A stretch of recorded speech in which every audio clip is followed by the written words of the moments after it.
there is some saying about DeepSeek is moving away from Nvidia's CUDA.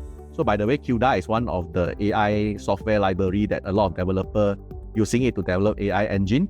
So with CUDA, you're able to use Nvidia's processor to run your AI faster. It's really moving away from CUDA. It's a real fact.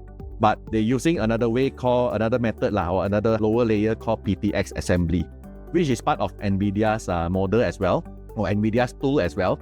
So in this case, DeepSeek still trained by Nvidia GPU, and in fact, it was trained by the older model H800, and then the H20 were used for the inference part.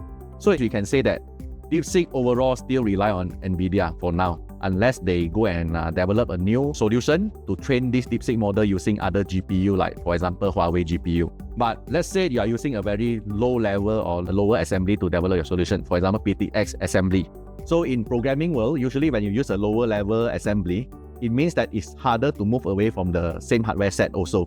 So in this case, we can see that in order for DeepSeek to move away from Nvidia, it also may take a while or may take some time also. So we can also visit some of the hardware part, for example, the semicon part. I would say US, in terms of semiconductor, they are still superior.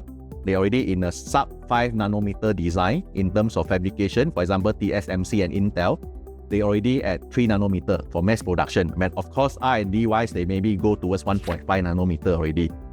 And also for Nvidia's CUDA, is still unmatched by other rivals. For example, AMD have their own software, also couldn't match Nvidia solution. That's why you can see Nvidia capture almost 90% of the AI chip market, and they are still the leader.